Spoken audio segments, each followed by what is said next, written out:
Físico-Química 1 de acuerdo al programa. Ya, sin embargo, mencionarles de que normalmente cuando yo llevaba, o mejor dicho, yo dictaba la Físico-Química 1, ahora les estoy compartiendo pantalla, ¿ya? Entonces, habían algunos temas de Físico-Química 1 que no se llegaban a abarcar en su totalidad. O si se las llevaba muy de una forma muy precaria, muy superficial, y son fundamentales para su análisis en Físico-Química 2, ¿sí?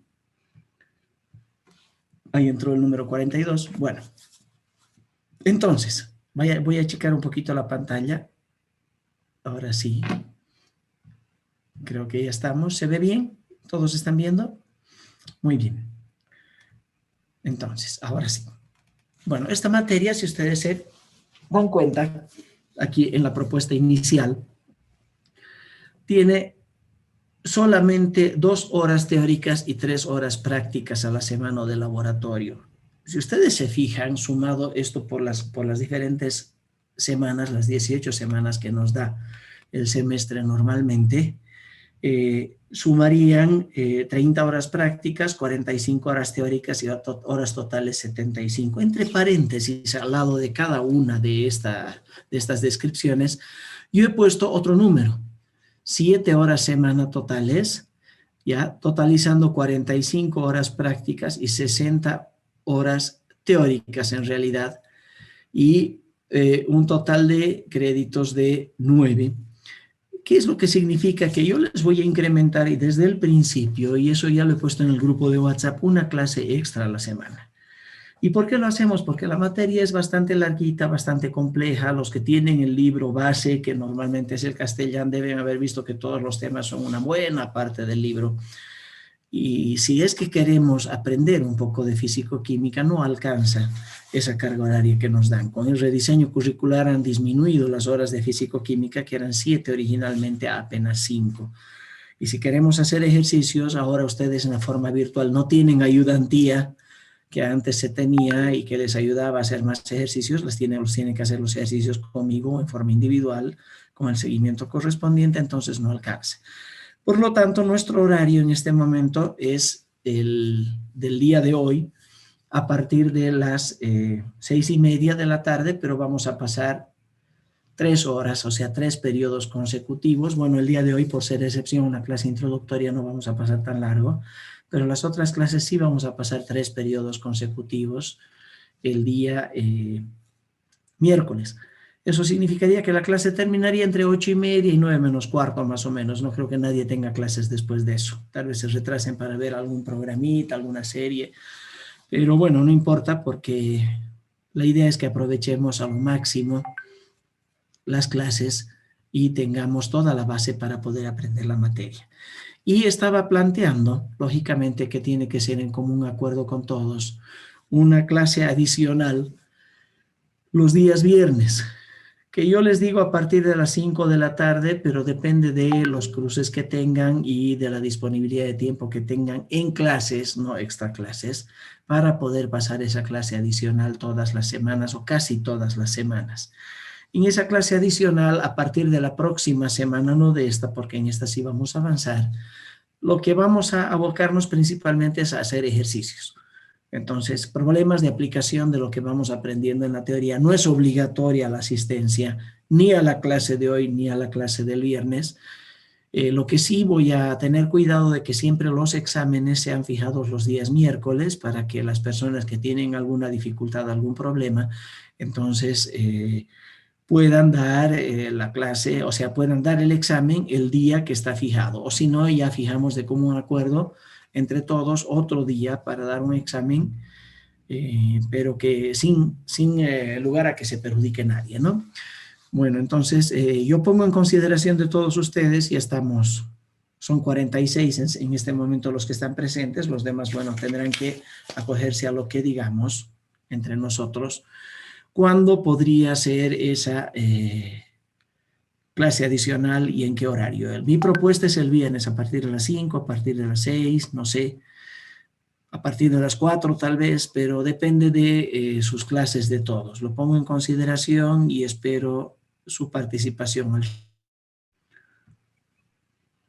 Voy a poner una pizarrita en este momento, voy a compartir pantalla de la pizarra. Ya estoy dejando de compartir del otro para aquí poner los horarios, ¿sí? Entonces aquí nosotros tendríamos, ya, Inge, disculpe, buenas noches. ¿sí? No me quedó claro la parte esa de que, o sea, vamos a pasar más tiempo la clase y aparte de eso se va a adicionar una clase extra. Sí, es Inge, correcto. El esa detalle clase, es que el ¿cuánto avance no tiempo va a alcanza, durar? sino, ¿ya? Esa Entonces, clase, esa clase dígame, extra se aumentará, Inge, ¿cuánto tiempo va a durar? 2 horas. La clase extra normalmente 2 horas. La clase de hoy le vamos a extender, o sea, 2 periodos, ¿no? La clase de hoy sí vamos a extender un periodo más. O sea, Ah, ya, vamos a tener la posibilidad de extender un periodo más, principalmente cuando dé examen, ¿no? Pero de todos modos, cuando estemos haciendo algún ejercicio, alguna cosa, pero de todos modos, no se va a extender más allá de las 8:30, más tarde 9 menos cuarto, ¿no? Entonces yo les voy a poner aquí clases teóricas.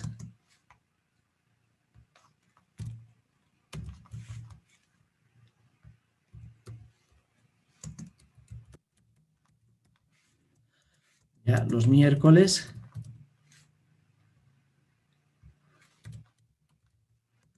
Entonces sería de 18:30. Lo voy a poner hasta el límite máximo, hasta las 20:45. Que no necesariamente vamos a pasar hasta ahí, pero bueno, algunas veces sí nos podemos tener que extender un poquito. Y aparte vamos a tener los viernes, la propuesta mía es los viernes. Ahora, ¿desde qué hora les resulta más cómodo? ¿No tienen cruce? ¿Pueden todos? Eso quisiera yo ver. Inge, yo propongo que sea desde las 4 de la tarde. ¿Cómo están los demás a Inge, partir de las 4?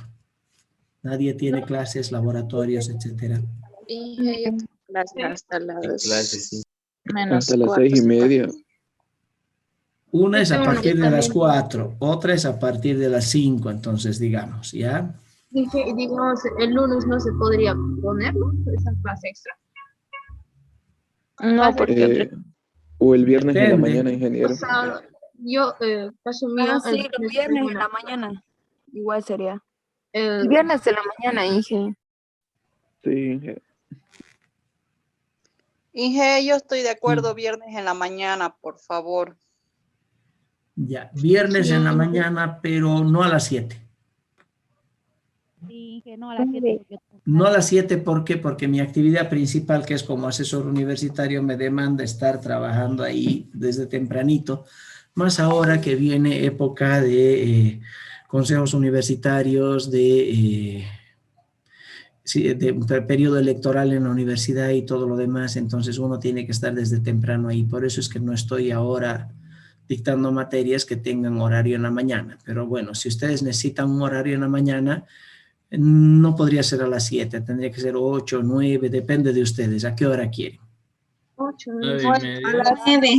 A las a las 9. 9, A las Inge. 9. A las Ok, 9. A las 9 entonces, estaría. tenemos la posibilidad a las 9 de la mañana. ¿Alguien tiene problema a las 9 de la mañana? Inge, no puede ser a las 8, por favor, porque va a durar 2 horas la clase, ¿no? 1 hora y media. sí, Normalmente los viernes 1 hora y media. Puede ser a las 11 también si quieren. Depende de ustedes. No, A las 9 está bien, Inge. 8:30, Inge. Inge a las 11 mejor. No, Sí, a las Inge, a 11 las muy sería. tarde, 11. a las 11. A las 11. O a las A las 8 y 11 tengo media. clases, que sea en la tarde, igual si no. Pero sí, a ver, ya. 8:30. Ya estoy poniendo de todos modos 11 como posibilidades. Ya, entonces, a ver.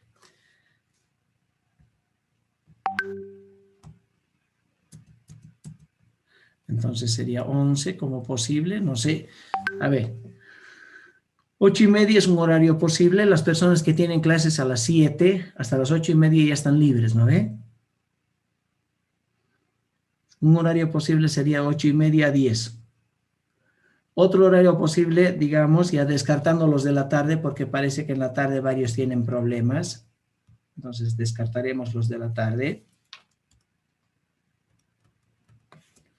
Entonces, bueno, está medio pesadito el sistema, se me está queriendo colgar. Ya descartaremos los de la tarde. Yo voy a tratar de suprimir esto a ver si no se cuelga. Ya, entonces quedaría posibles 9, 8:30, 11, no sé, 10 si ustedes quieren. Si alguien no tiene ya clases después de las 11 o de las 11:30, podría ser ahí, no sé, depende de ustedes. Ingeniero, no muy tarde, por favor. Tengo mi hijito y quiero darme tiempo igual para cocinar. Por favor. Pero eso sí es una cosa extra universidad. 8:30, 9. 8:30, ¿quieren? No, yo sé que la clase es extra. A ver, jovencitos, la clase no es obligatoria. Pero todos los ejercicios los vamos a hacer aquí. Es importante los ejercicios, Inge. Por eso. 8:30, Inge, por favor. Pueden todos, Sí, nadie tiene 8:30 cruce. está Lo bien. que prima es que no tengan cruce con Sí, otras sí, Bien, materias. 8:30. Está bien. Sí, Inge, 8:30. ¿Puede ser, ingeniero? A ver, ¿alguien tiene cruce a las 8:30 el viernes? Sí. Sí, Inge. ¿Ve? Yo- Ya tenemos yo a también, alguien con Inge. cruce de materia. A las 9 está bien, Inge. Igual, Inge. A las 11:30 está bien, Inge, por favor. A las Inge. 11 podría ser entonces. 12:30. No, Inge, está muy bien. tarde, muy tarde. Muy tarde. ¿Quién tiene A las cruce a las 9, 11? Inge. A las 10, Inge. Está Yo bien, creo a que las de 9. 8:30 a las A 10. las 9. O a las Está 9 de la bien. mañana, Inge. Sí, está bien a las 9 de la mañana. Ahora otra posibilidad es el viernes a las 6:30 de la tarde. Normalmente ya casi nadie tiene clases. También, si no, Inge. Sí, al mismo estaría bien horario en la que noche. la clase. En el mismo horario de esta clase. Sí, está bien, Estaría bien, Inge. Está bien, Inge, a las 6:30, el viernes. ¿Alguien tiene cruce 6:30 el viernes? Yo, Inge, tengo Yo tengo electiva clase. de las 7. Yo tengo electiva, Inge. No puede ser sábado o lunes. El día. Pasa que los otros días El hay, lunes, hay Inge. mayor choque. Inge, el viernes en la mañana Como nomás. en caso El mío. viernes nomás, Inge. En la Viernes, mañana, ¿no? Inge. Viernes en la Entonces, mañana. viernes a las 7 Viernes a las de 11. No, la a las tarde. 7 yo no puedo, ya le dije por qué. Inge, el lunes a Por las las 7 de la actividades que tarde. tengo en el rectorado no puedo. El viernes, en las mañanas temprano no puedo. Ya, entonces, No, en la tarde decía yo, Inge, como termina su electiva a las 7 de algunos, los demás no termina dicen su electiva nada. a las 7, entonces no hay problema, pues ya directamente termina su electiva y se entran. Sí, está bien, Inge. Sí, Inge. ¿Estamos? Sí, está bien. Inge. ¿Alguien Sí, tiene cruce el viernes después de las 7, digamos, de la noche? Nadie. Muy bien, entonces yo quedamos tengo así. clase a las 7. Hay electiva. Pero tienen hasta las 7 de la noche, media Tengo horita, no se van a perder nada. No va a haber examen No, nunca los a las 7. viernes. Ya los viernes no voy a tomar A examen. las 7 comienza. A las 8:30 es electiva. Claro, su electiva va a ser hasta las 7, no va a ser hasta más. A las 7 empieza la clase. A las 7 Sí, empieza a la las 7 clase. comienza. Ah, ya. Entonces Sí. no A se las- puede. Hasta las 8:30 es la clase. A Entonces las no se 10, puede. Inge. Entonces quedemos el viernes a las 11.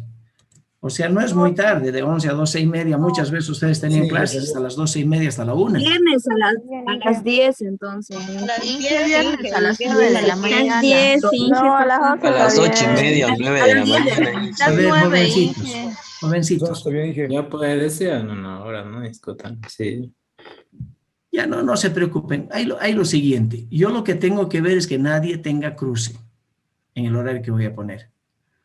Ya, a las 10 de la mañana estoy seguro que hay gente que tiene cruce con otras materias. ¿Alguien tiene cruce el viernes a las 10? Sí, Inge. ¿Ve? Pero a las 11 ya no van a tener cruce. ¿Alguien tiene cruce a las 11? ¿No puede ser viernes a las 2:30? No, Es No, yo complicado paso porque clase. mucha gente tiene laboratorio en las tardes. A las 11 está bien.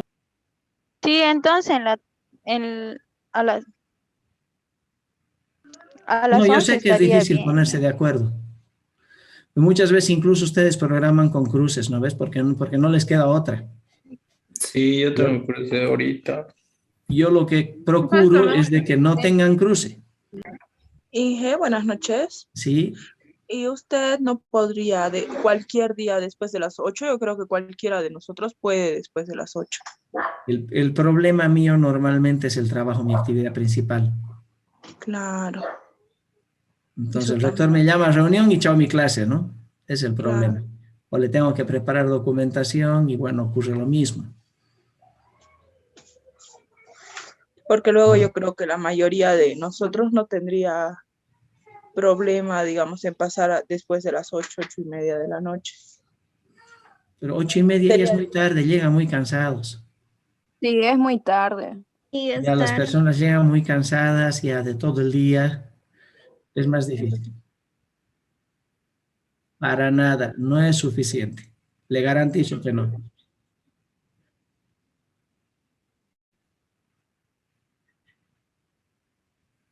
No, ¿por qué razón? Porque le Pero han si el Inge recortado lo dice que demasiado. no, Yo dicto la si el Inge dice materia que no es esta desde suficiente. hace 15 años atrás y sé que no es suficiente. Siempre ha Sé que sido no es así en la suficiente. carrera, te tienes que acostumbrar. Hay materias que siempre no te ponen, digamos, el horario en el sistema, pero el docente habilita eso siempre, así no es tampoco para molestar, aparte es por nuestro bien también. El viernes a las 11 yo creo que nadie tiene clases. Está bien, está bien. Es ahora a las 11 de la mañana. Está Ya, bien. el viernes 11 de la mañana entonces. Ahora, si es que mismo ustedes, nadie tiene problema, pero creo que va a haber gente que va a tener cruce con laboratorios. El lunes a las 6:30 yo también podría. No tendría ningún problema. Pero estoy seguro que alguien va a tener cruce ahí. Sí, Inge, ¿Ve? yo tengo clase. Hay gente que Sí, tiene sí. clases los Y lunes.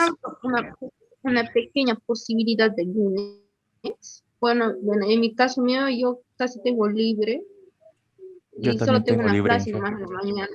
No sé si No, podemos lunes. acomodarse ahí. sí, Inge, yo también. El lunes, Yo también. Lunes, Inge. Es que el lunes tienen clases. Usted dice el Solo lunes a una las en la 11. mañana. El O lunes a sea, el las lunes. 10. Lunes en la tarde. El viernes nomás en la mañana creo que la mayoría estaba de acuerdo. Aquí, exacto, la Sí, la mayoría ha mayoría dicho estaba de que, no ha acuerdo y no dicho que tenía no que el ir. viernes a las 11. Más temprano, Inge. Viernes a las No, 9. A las 11, porque es que, a ver, a las 11 está bien. lo Inge. importante es que La no se mayoría. nos cruce con clases. ¿No ve? Entonces, si no se nos cruza con clases, tenemos que hacerlo ahí. Si nadie tiene cruce con clases, de 11 a 12:30, es un horario que normalmente uno termine de trabajar, de hacer las cosas que tiene que hacer, etcétera. Yo entiendo, hay un caso que tal vez tenga que cocinar en su casa o tenga otras tareas. Bueno, no es obligatorio, las clases se graban igual, todas las clases se graban y yo se las paso, si alguien no ha podido ir alguna vez. Pero la única manera de poderlos atender en forma conjunta a todos es teniendo esta clase adicional. Yo ya he pedido autorización de la directora de departamento para poner esta clase adicional y todos los años lo hago. Los que pasaban orgánica 1 conmigo también saben que yo les ponía una horita, un periodo adicional también, siempre en la segunda clase teórica que era de un periodo, yo le ponía un periodo más, ¿ya? A veces este horario de los viernes podemos terminarlo un poquito más antes, ¿ya? Pero normalmente, bueno, lo tenemos que trabajar, entonces aquí estaría programado de 11 a 12:30. Esa sería la programación para el viernes, ¿está bien? No es clase obligatoria. No es clase obligatoria ni la de hoy ni la del viernes. Las únicas clases obligatorias son las de laboratorio. ¿Ya? Yo no obligo a ir a clase teórica, no tomo asistencia. Pero el compromiso es que las evaluaciones se van a hacer los miércoles, o sea que es la clase programada en realidad para eso, ¿no? ¿Estamos? Sí, está bien. Muy bien, entonces queda establecido esto. Dejamos de compartir un cachito la pizarra, estamos en organización en este momento y vamos al contenido de la materia, sí, a los objetivos y al contenido. Muy bien, como les mencionaba, ya esta materia principalmente, ustedes se acordarán de que Físico-Química 1 principalmente ha trabajado con gases, ¿no ve? Hemos trabajado con gases todo el tiempo en Físico-Química 1. Muy bien, en Físico-Química 2 nosotros ya empezamos con todo lo que es relativo al equilibrio y ya empezamos a introducirnos en la fase líquida y también en la fase sólida o en diferentes fases sólidas que podemos tener presentes y en la fase de lo que vendría a ser de solución. Entonces, lógicamente es una base fundamental lo que hemos llevado en Físico-Química 1, pero aquí en Físico-Química 2 es una aplicación mucho más práctica de todo lo que se ha trabajado inicialmente.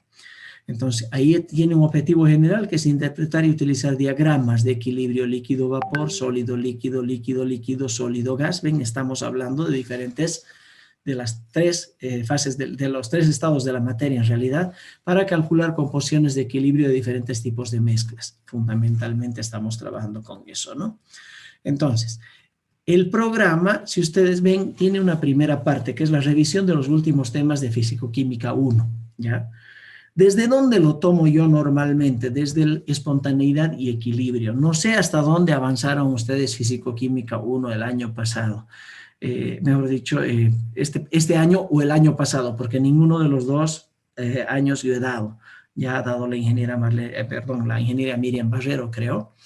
Y en Físico-Química 1 normalmente yo llegaba hasta espontaneidad y equilibrio para la comprensión de los alumnos, pero en espontaneidad y equilibrio hacíamos unos cuantos problemitas, no con profundidad, dependía también de la regularidad del semestre. En forma virtual, bueno, creo que es un poquito más, entre comillas, complicado la comprensión, pero más llevadero para el avance, porque todo se lo sube y bueno, se lo hacen presentaciones. A mí me gusta usar mi pizarrita para los problemas y para las explicaciones básicas y lo vamos a hacer así. Entonces, ¿hasta dónde avanzaron en Físico-Química 1? El 2021, o sea, este año y el 2020. Les consulto a todos. Un poquito de entropía, ¿no? ¿Solo hasta entropía? Ya lo último, no hemos podido, es que pasa que el ingeniero ha tenido algunos problemas de salud y ya no pudo explicarnos más. Directo nos mandó PDFs y no nos explicó nada de ejercicio ni teoría. A ver, lo que hicieron entonces a profundidad, ¿esto es de este año o del año pasado? De este semestre, Inge, le podríamos compartir el último PDF que nos ha mandado, que es del último tema que hemos tocado, no es largo, es de 10, por ahí, el último, es una diapositiva, ahí toca el último tema exactamente a detalle. ¿Y qué tema fue? Entraba la ley de Gibbs y luego hemos visto espontaneidad más que todo, Inge. O sea que sería más o menos este tema que tenemos aquí, ¿no ve? Sí, sí, sí. Pero ustedes llevaron en detalle problemas y todo lo demás de la primera ley de termoquímica y también de la segunda y tercera ley. De la primera, Inge, No, Inge. de la segunda y tercera. La tercera ley casi ya no. A detalle no hemos llevado, Inge. No ha explicado muchos ejercicios. Lo que hacía el ingeniero, era Hablaremos mandar... uno por vez, porfa. ¿Ya? Era el Inge más que todo nos compartía diapositivas, entonces la materia se ha basado más en teoría que en hacer ejercicios y no hemos tocado muy a fondo, digamos, ejercicios de los temas y los temas en sí no los hemos tocado tampoco tan a fondo. Sí, hemos hablado de las leyes, pero tampoco hemos hecho, como le digo, ejercicios igual. Ya, o sea, ustedes hicieron ejercicios de la primera ley, sí, y de termoquímica, digamos. Los hemos visto por nuestra parte más que todo, porque en el examen sí nos ha tomado, pero en la clase no nos ha explicado, digamos. ¿Con quién pasaron? ¿Con el ingeniero Hugo? Sí. Con razón. Sí. Perdón, pero ustedes, sí, los que han pasado clases conmigo, saben que se basa principalmente estas materias se basan en ejercicios. Pero bueno, vamos a tratar de suplirlo con consultas y con algunos ejercicios que yo les pueda dando a medida que vamos avanzando y con las explicaciones correspondientes. Y voy a subirles unos videos también para que se vayan nivelando con lo que faltaría de Físico-Química 1. Miren, yo Físico-Química 1 lo avanzaba completo hasta antes de esto, totalmente, y con muchos ejercicios prácticos, todo lo demás. Y a partir de ahí, por eso les he puesto, a partir de espontaneidad y equilibrio, el programa para esta materia. ¿Ya? De todos modos, ahora vamos a ver en forma breve la presentación correspondiente de lo que es Físico-Química 1 en la primera ley, en la segunda ley y en termoquímica, porque quiero que repasemos los conceptos. Y podríamos dedicarnos el viernes, digamos, a hacer algunos ejercicios al respecto. ¿Les parece a todos? Y arrancaríamos con el avance de la materia a partir de la próxima semana. ¿Sí? Como tal. Sí. Ya, porque me interesa que ustedes manejen, tienen que manejar los ejercicios. Si no manejan los ejercicios de Físico-Química 1, aquí en la 2 van a estar totalmente perdidos, o sea, realmente va a ser muy difícil. Bueno, terminaré entonces de darles la base de lo que va a ser el avance, ¿sí? Espontaneidad y equilibrio, que aquí viene lo que decía su compañera, la energía libre de Helmholtz y también de Gibbs. Aquí realmente aprendemos a visualizar si un sistema está o no está en estado de equilibrio y si un sistema, en un cambio determinado en un sistema, ese cambio va a ser o no va a ser espontáneo. Va a ser espontáneo si fluye libremente sin que yo ejerza una influencia externa. Y no va a ser espontáneo si es que yo, para que ocurra ese cambio, tengo que ejercer una influencia externa para que el mismo ocurra. Pero bueno, entonces estaría espontaneidad y equilibrio como la unidad A que correspondía a Físico-Química 1. Fíjense, revisión de los últimos temas de Físico-Química 1, ¿ya? Donde vamos a manejar lo que es las ecuaciones de Maxwell y también las ecuaciones fundamentales de la termodinámica. Aquí manejamos mucho de diferenciación y de derivadas parciales. Sistemas de composición variable y equilibrio químico, que en realidad esto es la base inicial de todo lo que va a ser las situaciones de equilibrio que ustedes van a encontrar a partir de aquí, no solamente en Físico-Química 2, sino en su formación en ingeniería. ¿Ya? Entonces, este tema de sistemas de composición variable, que principalmente se refiere a las reacciones químicas reversibles, ¿ya? Donde nosotros tenemos una reacción química reversible y vamos a ver en qué dirección va la reacción dependiendo de las condiciones que le ponemos, ya sea agregar un reactante, disminuir la concentración de un reactante, aumentar la concentración de producto, disminuirla, cambiar la temperatura, cambiar la presión, diferentes tipos de condiciones, ¿no? Después tendríamos, perdón, se recorrió. Seguimos todavía, fíjense, esta unidad, dice ahí unidad 1, porque así está en la programación. En realidad yo la puse en la programación semestral, la puse como unidad D, pero no importa eso, la numeración es la de menos. Estaríamos ahora con equilibrio de fases en sistemas simples que de acuerdo al programa aprobado para la carrera es el último tema de Físico-Química 1. Imagínense si ustedes no han llegado a los temas anteriores todavía con ejercicios, ¿cómo vamos a llegar aquí? Pero bueno, este equilibrio de fases en sistemas simples se avanzaría a la tercera semana. ¿Ya? Entonces aquí para un sistema donde hay un solo componente vemos cómo ese componente puede cambiar del estado gaseoso al estado líquido y al estado sólido, o bien del estado gaseoso al estado sólido directamente mediante lo que es la sublimación y viceversa también dependiendo cómo cambiamos las condiciones. Y lo que tenemos que manejar fundamentalmente aquí es este concepto de diagrama de fases. Este concepto de diagrama de fases a nosotros nos esclarece mirando un diagrama, estableciendo un punto en ese diagrama, saber cuáles son las condiciones exactas del sistema y saber qué es lo que tenemos que hacer para ir de un punto a otro del diagrama cuando nosotros deseamos cambiar ese sistema. ¿Ya? Muy bien, hasta aquí es un repaso, miren, son 3 semanas que tenemos que usar del semestre para un repaso de lo que vendría a ser Físico-Química 1, nada más. Recién entraríamos en el contenido específico de la materia de Físico-Química 2. Por eso es que yo les digo, necesitamos un poco más para poder avanzar. Pero bueno, aquí está la solución ideal y las propiedades coligativas, que sería el primer tema de Físico-Química 2, ¿ya? Donde estaríamos hablando, y ustedes alguito deben haber llevado de las propiedades coligativas de las soluciones en química general, ¿no ve? Ustedes han llevado soluciones en química general. Y bueno, han llevado algo de propiedades coligativas seguramente en ese tema de soluciones, muy por arriba, lógicamente, donde se hablaba, por ejemplo, de 4 propiedades fundamentalmente, ¿no? El descenso del punto de fusión, el incremento del punto de ebullición, la presión osmótica y la disminución de la presión de vapor cuando yo disuelvo un soluto que no es volátil dentro de un determinado disolvente. Lógicamente, todos los cálculos que implican esa situación. Entraríamos ya a una solución ideal diluida en la unidad 4, que así le estoy numerando en este caso, donde partimos de las características generales de una solución ideal. Una solución ideal es la que cumple con determinadas reglas para ser una solución ideal, ¿no? Entre ellas que cuando mezclamos los componentes de la solución no hay variación de volumen y tampoco hay intercambio de calor con el medio, ¿no? O sea, el delta de H, que vendría del cambio de entalpía de solución, también es 0. Entonces sí tenemos una solución ideal.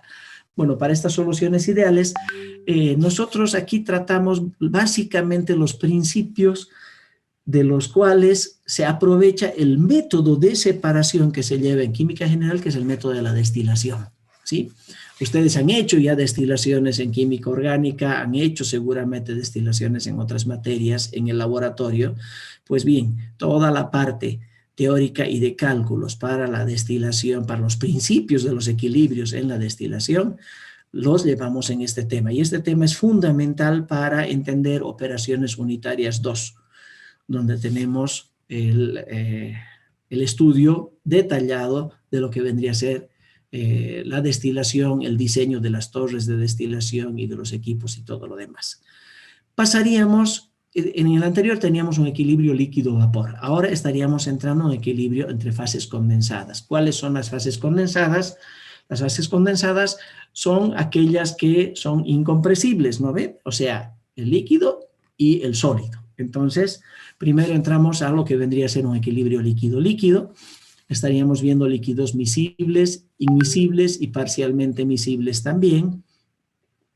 Estaríamos también entrando los diagramas de equilibrio correspondientes y el equilibrio sólido-líquido. Cuando tenemos, por ejemplo, hielo en equilibrio con agua, ¿cómo se maneja eso? ¿Sí? ¿Qué pasa si variamos la presión, si variamos la temperatura? ¿Ya?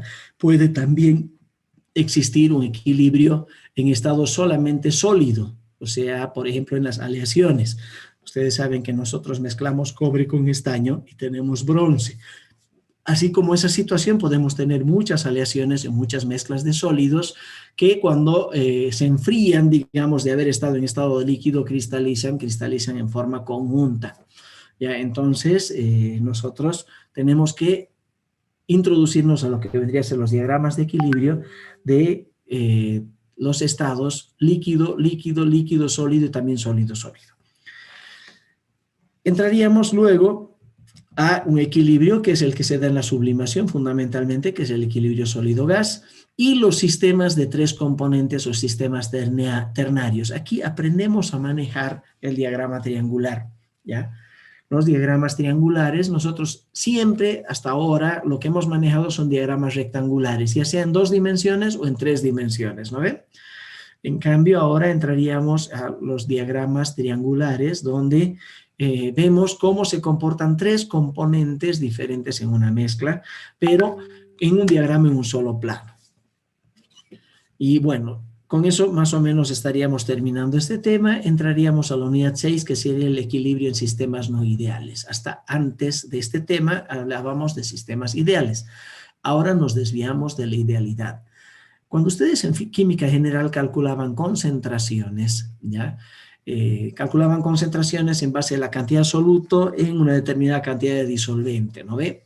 O una cantidad de soluto, ya sea en moles, en masa o en volumen, en una determinada cantidad de solución. Bueno, ahí calculábamos concentraciones.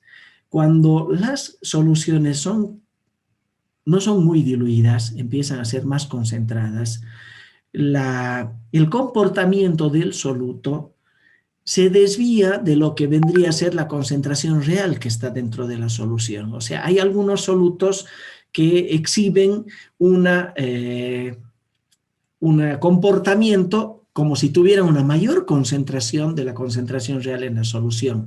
Entonces, decimos que ahí hay una desviación positiva de la idealidad. Y hay otros solutos que cuando están en una mezcla describen una concentración, o sea, actúan como si estuvieran en menor concentración que la que realmente están, y ahí tenemos una desviación negativa de lo que vendría a ser la actividad. Entonces, ahí tenemos nosotros, mejor dicho, la concentración. Entonces, ahí surge el concepto de actividad. Y a partir de ahí, todos los cálculos reales en los sistemas ya hablan de actividades y no hablan de concentraciones. Y bueno, eso lo aplicamos a soluciones que no son electrolíticas, o sea, aquellos compuestos que en solución no se ionizan, y también a soluciones electrolíticas, principalmente sólidos iónicos, que son los que se dividen en cationes y en aniones dentro de una solución. Entraríamos, este tema es muy bonito, a equilibrio en celdas electroquímicas. Ya aquí relacionamos corriente con cambios en el estado redox de los reactantes y los productos, ¿sí? Entonces, cuando ustedes se acuerdan que en química general clasificábamos las reacciones como de metátesis y también como reacciones redox. Las reacciones de metátesis eran aquellas donde no cambiaba la valencia de los diferentes elementos cuando pasábamos de reactantes a productos. Las reacciones de óxido-reducción son aquellas donde existe un cambio en el estado de oxidación de dos o más elementos cuando pasamos de reactantes a productos. En estos casos, al cambiar el estado de oxidación, lógicamente se ganan o se pierden electrones. Acuérdense, oxidación es ganancia de oxígeno, es pérdida de hidrógeno y también es pérdida de electrones. Reducción es pérdida de oxígeno, ganancia de hidrógeno y lógicamente también ganancia de electrones. Por eso se reduce la valencia correspondiente. Entonces, en este sentido, todo lo que tiene que ver con ganancia o pérdida de electrones puede relacionarse a través de las celdas electroquímicas con lo que es un flujo de electrones a través de un conductor. Estamos hablando de corriente eléctrica, ¿ya? Y ese flujo de electrones puede ser a través de un conductor o puede ser a través de la solución, donde en el conductor están moviéndose electrones y en la solución lo que se están moviendo son iones, ¿ya? Entonces, todo lo que es el manejo de las celdas electroquímicas, tanto galvánicas, que son las que generan electricidad, como electrolíticas, que son donde nosotros aprovechamos la electricidad para producir una reacción determinada, se van a tratar en este tema. Es un tema muy bonito, un poquito largo, pero bastante interesante, principalmente en su aplicación en laboratorio. Pasaríamos entonces ya a los fenómenos superficiales. Los fenómenos superficiales se entienden como aquellos que pasan normalmente en las interfaces de los distintos componentes de un sistema, ¿ya? Por ejemplo, tenemos la tensión superficial, que lógicamente pasa en la interfase de un estado líquido y el estado gaseoso correspondiente. Tendríamos la absorción también como un fenómeno superficial muy interesante, que pasa en las interfaces normalmente de un sólido con un líquido o de un sólido con un gas. Y esos dos fenómenos complementados con el análisis de lo que son los coloides, ya los estados coloidales que no son soluciones verdaderas, sería lo que llevaríamos en este tema. Entraríamos a un tema 9 posteriormente, que es el tema de cinética química, ¿sí? La cinética química es el último tema de química general, normalmente, para tener una noción de lo que se trata. Normalmente en química general yo llegaba a cinética química, pero ya bastante, en una forma muy comprimida, debido a que los conocimientos que teníamos que manejar fundamentalmente en química general eran la parte de estequiometría, la parte de gases y la parte de soluciones, que era el requisito fundamental para que ustedes puedan promoverse a las siguientes materias. Entonces, cinética se trataba muy poquito, pero bueno, ¿de qué se trata? De medir la velocidad con que ocurren las transformaciones físicas y también las reacciones químicas de diferentes sistemas. Entonces, aquí nosotros le ponemos un componente de cambio de concentración frente al tiempo. ya sea de los reactantes o de los productos. Y todo eso nosotros lo tenemos que manejar en cálculos. O sea, con teoría no hago nada. Aquí se tiene que calcular. Tenemos que calcular en un determinado tiempo cuál va a ser la reducción de la concentración de los reactantes en una determinada temperatura y concentraciones iniciales de los reactantes. O bien, al medir la velocidad, mejor dicho, la concentración de los reactantes en varios tiempos, nosotros tenemos que determinar una ecuación cinética y decir, esta es la ecuación cinética de este sistema, y ahora con esa ecuación cinética yo voy a diseñar, cuando esté en diseño de reactores en una materia en cuarto año, voy a diseñar con eso un reactor químico, para que ocurra una conversión determinada y para que yo pueda tener una fábrica que esté funcionando a la perfección cuando estamos, digamos, en la producción de cemento, en la extracción de azúcar, en, no sé, en una planta petroquímica, en la elaboración de un explosivo, o qué sé yo. Cualquier fábrica ahora normalmente tiene que ver con lo que es la transformación química de la materia. Y ahí es donde entran todos los cálculos correspondientes, y la base de esos cálculos es lógicamente para optimizar el tamaño de los equipos y asegurar de que todo salga bien, este tema de cinética química. Entraríamos a un tema 10 que no está en el programa original, ¿ya? Pero bueno, lo estoy proponiendo aquí al final, depende cómo vamos en el avance. A mí me gustaría darlo, este tema, si no se va a quedar como investigación ya adicional, porque en el tema no está, pero en el libro de físico-química que tomamos como base sí, que es la conducción eléctrica, ¿ya? Es muy interesante ver principalmente la conducción eléctrica tanto en la parte de conductores como en la parte de soluciones, conductores, semiconductores y soluciones. Y con eso prácticamente nosotros estaríamos concluyendo lo que vendría a ser el avance propuesto para físico-química. La parte de laboratorio, bueno, ya se lo he presentado al grupo de laboratorio que está conmigo. Tengo entendido que hay dos grupos más, que hay grupo 2 y grupo 3, yo me he quedado solamente con el grupo 1, pero aquí están los 11... las 11 prácticas de laboratorio. Espero que la mayoría de estas las podamos hacer en forma presencial, ya con las condiciones de bioseguridad correspondientes en el laboratorio de química. Otras tendríamos que hacerlas en una manera virtual, que bueno, soy contrario a hacer la práctica en forma virtual, pero en la facultad vamos a ver si es que se entra. De todos modos, la buena noticia es de que ya tenemos aprobado lo que vendría a ser el protocolo de bioseguridad en laboratorios para Juan Michel Saracho.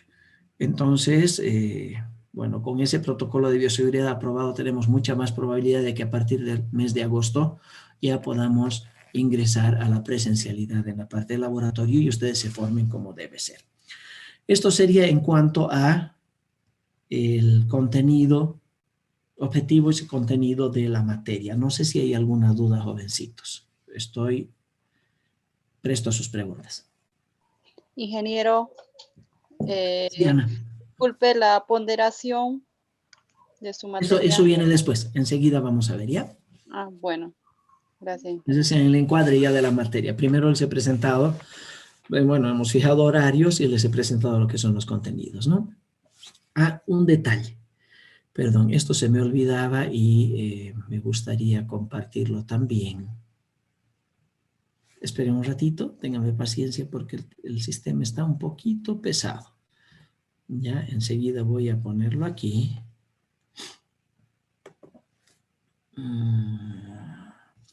Lo que les he subido yo al sistema.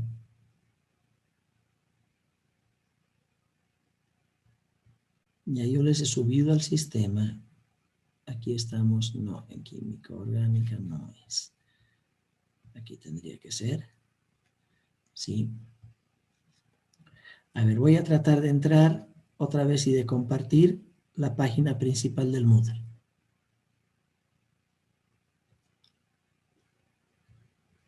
Ustedes ya tienen conexión al Moodle, creo yo. Por lo menos ya he visto varios ahí. Entonces, si ustedes ingresan, ahora estoy compartiendo ya tenemos un plan de clases desde la anterior semana, el programa analítico desde la anterior semana y un poco de material de repaso, que lo vamos a ver enseguida durante la clase, de lo que era Físico-Química 1. Esto ya les he subido, ¿ya? Para cada tema les voy a ir subiendo aquí. ¿Qué les voy a subir? Les voy a subir los objetivos del tema, les voy a subir lo que vendría a ser las presentaciones de PowerPoint correspondientes, les voy a subir también material de apoyo, tanto textos como ejercicios, y también lo que vendría a ser videos de apoyo para cada uno de los temas. Entonces, con eso ustedes, si es que pueden complementar totalmente las clases que nosotros vamos a entrar. Voy a entrar en el plan de clases, a ver si no se corta lo que estoy compartiendo con ustedes. Acabo de entrar al plan de clases de Físico-Química. Muy bien. ¿Ve? Dejo de compartir, entonces a veces el Zoom no da para compartir y cambiar de lugar, pero bueno, acabo de entrar al plan de clases. Ya.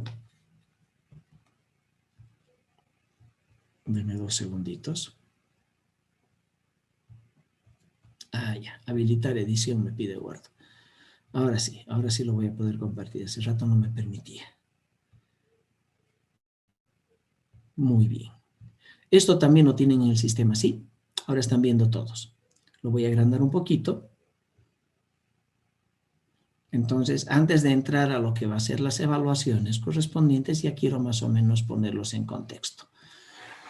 Este vendría a ser el plan de clases. En realidad, esta primera semana estaríamos viendo conceptos fundamentales, ¿no? De espontaneidad y equilibrio, que lo vamos a ver ya con más detalle el día viernes, pero bueno, parece que lo vamos a tener que iniciar recién la otra semana, si es que el viernes quiero, mejor dicho, complementar la parte de los principios de la termodinámica que me he comprometido hace un momento. Entonces, inicio de clases, la primera semana, fíjense, la segunda semana estaríamos entrando al tema de equilibrio químico, sistemas de composición variable. Ya la tercera semana al tema 2, equilibrio de fases para una sustancia pura.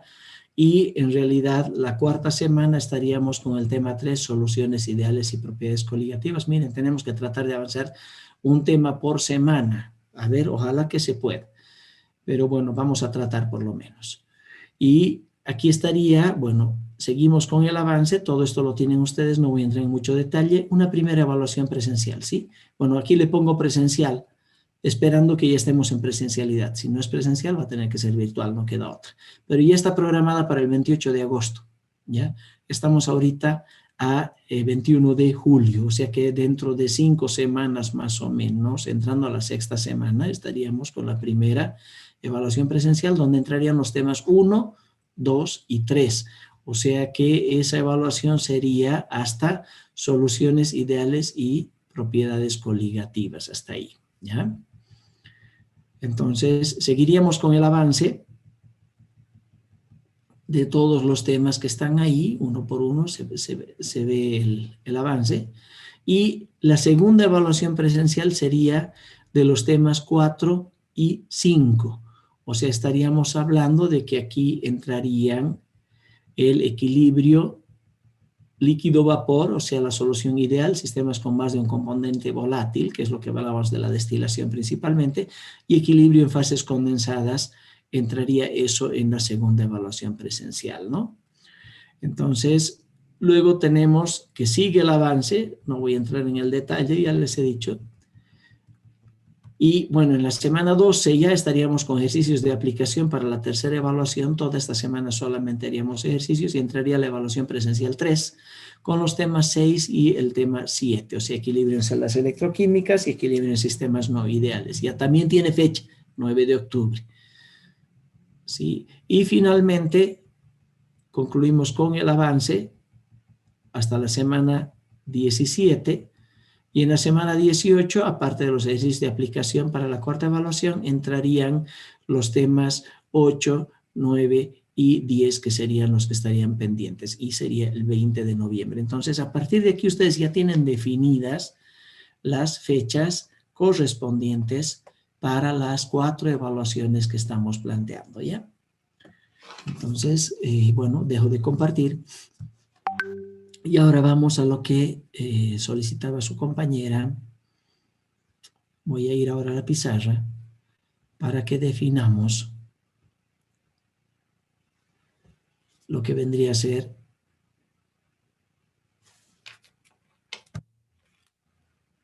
la evaluación, ¿ya? El sistema de evaluación.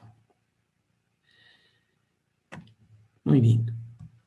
Entonces, ¿qué es lo que vamos a evaluar en esta parte teórica? No se olviden que la materia normalmente es la evaluación continua. No sé por qué se pierde las teclas esto cuando me apuro un poquito. ¿Ya? La evaluación continua normalmente vale un 70%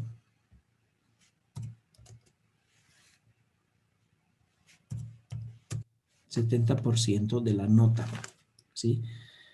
Esa evaluación continua es la que nosotros estamos haciendo en la teoría, o sea, es lo que llamamos la teoría, es la clase que estamos pasando ahora, ¿sí? Todos saben que el laboratorio, que forma también parte de la materia, ¿ya?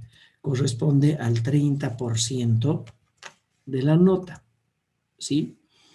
Entonces, eso es en cada grupo de laboratorio. La teoría todos la pasan conmigo, pero los laboratorios, uno solo pasan conmigo y los otros dos tienen otro docente. Muy bien. Entonces, a partir de ahí, evaluación continua y laboratorio, ustedes tienen una nota de lo que vendría a ser la calificación de evaluación continua, ¿ya? La calificación de la evaluación continua entonces viene a ser el 0,7 multiplicado por la teoría, o sea, la evaluación continua en realidad, más un 0,3 multiplicado por el laboratorio, ¿sí? Eso sería para la calificación que les habilita o no les habilita a las mesas. Perdón, un cachito. Apreté una tecla que no quería apretar. Ya.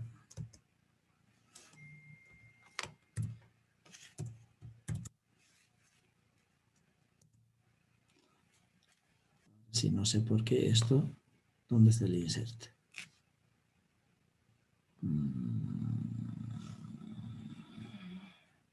Ahora sí, más. No, no importa, lo voy a volver a escribir. 0,3 por el laboratorio. Ahora sí. Todavía esta pizarrita no la manejo perfectamente, pero bueno. Entonces, ustedes saben que a partir de esta calificación de evaluación continua, nosotros tenemos tres alternativas, ¿sí? Una de las alternativas es de que si la calificación de evaluación continua es menor que 40, entonces el estudiante ha reprobado. ¿Vale? Eso todos lo saben. Es la peor condición, espero que nadie esté en esto. ¿Sí? Si la calificación de evaluación continua está entre mayor que 40, mayor o igual, lo voy a poner así, que 40, pero esa calificación mejor lo voy a poner de esta manera, ¿sí? Porque si no, no va a salir bien. Ya, entonces, 40, ya, menor o igual a la calificación de evaluación continua. Y esta calificación de evaluación continua menor que 51, entonces tenemos dos mesas.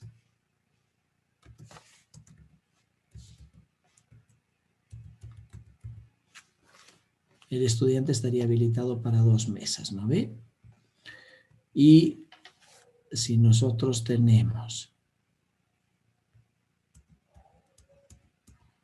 tengo que ir despacito porque si no se me cuelga, ¿ya? Calificación de evaluación continua. Mayor o igual a 51, entonces tenemos 3 mesas. ¿Ya? Y finalmente, y espero que varios puedan ingresar en esto, depende de su esfuerzo de todos ustedes, si la calificación de evaluación continua es mayor o igual a 80, entonces están eximidos. Bueno, eso es la calificación conjunta de todo, ¿no ven? Ahora, si el laboratorio hay un requisito de aprobación de laboratorio. O sea que el laboratorio tiene que ser mayor o igual a 51. ¿Ya? Si no aprueban laboratorio, ustedes saben que no aprueban la materia. Ahora, vamos a ver la ponderación de la teoría. ¿Sí? La ponderación de la teoría, entonces, vamos a tener 4 pruebas presenciales o pruebas virtuales, dependiendo, ¿ya? Entonces, aquí vamos a poner ponderación de la teoría, pruebas presenciales 4. ¿Ya? Esas 4 pruebas presenciales normalmente representan un 60% de la nota. En realidad, yo lo voy a poner ahora un poquito menos. Le voy a poner 50% de la nota total, o sea, de la nota total. No se olviden que la evaluación continua es 70%. De ese 70%, o sea, del total, el 50% quedaría solo un 20% para calificar. El 50% de toda su nota son las pruebas presenciales. ¿Estamos? Entonces hay que esforzarse, ¿ya? Esas pruebas presenciales son individuales. Voy a darles un trabajo de investigación por grupos. Ya, un trabajo de investigación por grupos que va a valer 10 puntos. ¿Sí? Y voy a darles tareas y prácticos. Ya. Esto, N, no sé cuántos, depende de cuántos podamos hacer. Y esto va a valer otros 10 puntos. Este es el porcentaje del total, ¿no? O sea que aquí tenemos 30 puntos de laboratorio, 50 de las pruebas presenciales, 10 de las investigaciones que vamos a hacer. La investigación es por grupos. La presentación es individual, ¿ya? Vamos a hacer la exposición de esa investigación. Y las tareas o prácticos son individuales. Entonces, ahora ya tenemos la ponderación completa. 30 más 50, 80, más 10, 90 y más 10, 100 puntos en total. ¿Sí? ¿Estamos? Bueno, cuando yo les pondere la teoría, que es la nota que yo pongo, la nota la voy a poner como nota de teoría, porque yo no me puedo meter con el laboratorio, que es una cosa que está aparte. Entonces, estas calificaciones que ustedes ven aquí en el Moodle van a aparecer divididas entre 0 y 7. ¿Se dan cuenta? ¿Qué significa? O sea, 50 dividido entre 0 y 7 va a aparecer en el Moodle. ¿Por qué? Porque es el 70% del total. 10 dividido entre 0 y 7 y también 10 dividido entre 0 y 7. Y esa va a ser la ponderación correspondiente en cada uno de los trabajos y los exámenes que ustedes estén rindiendo. ¿Estamos? ¿Alguna duda, jovencitos, hasta aquí? Ya, muy bien. Aparte, yo voy a poner una cosa adicional que es para ganar puntos, no para perderlos, ¿sí? Yo sabía hacer químicos en química general, algunos de los que han sido mis alumnos se deben acordar. Pues voy a poner ahora FQ cross, así le voy a poner, lo estoy bautizando, ¿ya?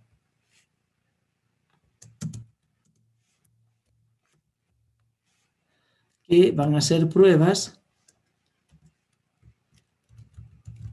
individuales en clase.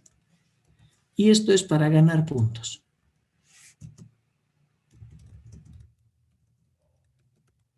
¿Ya? Esto es para ganar puntos, no pierden puntos con esto. Los que me presentan y está bien, los primeros 10 o 15, dependiendo de cómo lo definamos, que me presentan eso, y lo que han hecho está bien, no entiendo por qué esto no funciona.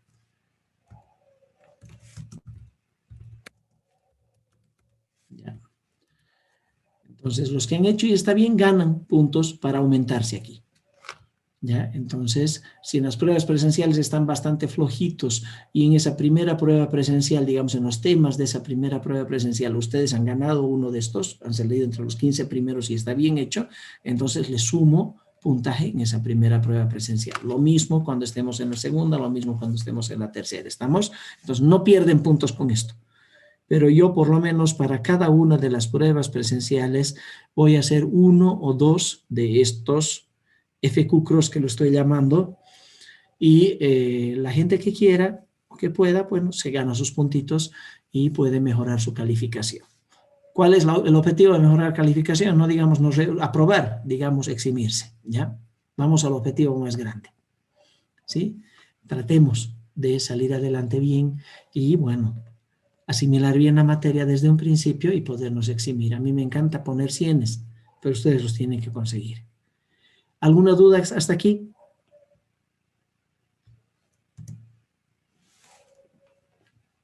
¿Nada? Muy bien. Entonces, estamos de acuerdo, estamos quedando de acuerdo en este sistema de calificación. ¿Sí? En este momento lo estoy guardando, de todos modos está en la grabación de la clase también, entonces ahora voy a dejar de compartir. Un momento, muy bien. Hasta aquí, ¿cómo vamos? ¿Todos bien? ¿Alguna duda, jovencitos? Solo me están escuchando, pongan sus imágenes. Tengo la impresión de que alguien está cenando por ahí, suena que alguien masca. Eso. Pongan sus imágenes, estemos en interacción. Disculpen, ¿a qué bibliografía, a qué libro podemos abocarnos? Bárbaro, se me olvidó, gracias. Gracias, María. A ver, yo me baso fundamentalmente, les voy a mandar una serie de libros. En realidad les dije que yo les voy a poner el material didáctico en la página, ¿no? Pero yo me baso fundamentalmente en el Físico-Química de Castellán. Hay otros muchos buenos libros. Hay el Levin, hay el Atkins. En realidad hay una lista como unos 20 libros buenos de Físico-Química, ¿ya? Pero fundamentalmente me baso en el castellano, ¿ya? Del Levin y del Atkins pueden bajar también bastantes ejercicios, pero muchas veces el planteamiento es un poquito diferente y como la simbología es diferente, entonces pueden confundirse un poco. Entonces, cuando vayan de un libro a otro libro, lo que tienen que ver muy bien que la simbología, relacionar bien la simbología de los diferentes textos con lo que nosotros estamos avanzando. Yo voy a usar la simbología fundamentalmente que estamos acostumbrados en el castellano. Ya porque es el libro más completo que, bueno, que he visto en Físico-Química hasta la fecha. Sin embargo, todo lo que ustedes puedan bajar o complementar de Físico-Química no hay problema. Yo les voy a poner enlaces para descargar libros virtuales y también les voy a poner, lógicamente, todos los materiales de apoyo específicos de acuerdo al tema en el que estemos, para que lo tengan tanto en texto PDF, en algunos casos en Word, en otros en presentación de PowerPoint, principalmente en lo que se relaciona a las clases que estamos avanzando, y finalmente en videos de apoyo, ¿ya? Que ya el enlace va a estar directo, ustedes entran a la página de Moodle y no han entendido muy bien, digamos, la clase de espontaneidad y equilibrio, entonces agarran un video, 2 videos que yo les subí de espontaneidad y equilibrio y escuchan cómo lo están aplicando ahí, o si quieren agarran y se descargan también, y yo les paso el enlace siempre, el video de la clase que hemos hecho nosotros, y bueno, también lo pueden descargar de ahí y van a tener todo el material necesario. Lo que se necesita es su dedicación. En realidad ahora, en estos años, no era así cuando yo estudiaba, pero en estos años lo que más nos sobra es información. Lo único que hay que saber es seleccionarla y no perderse en demasiada información y sin especificar bien y aprender bien los conceptos fundamentales, ¿no? Entonces, bueno, les decía esos 3 libros, les voy a pasar, de todos modos, les voy a ir pasando documentación de respaldo a todos los temas en el Moodle como corresponde. ¿Alguna otra duda, jovencitos?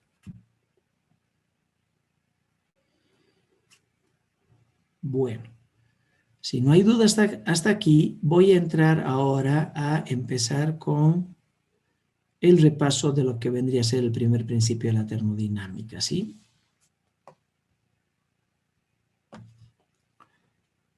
Ya voy a compartir pantalla enseguida.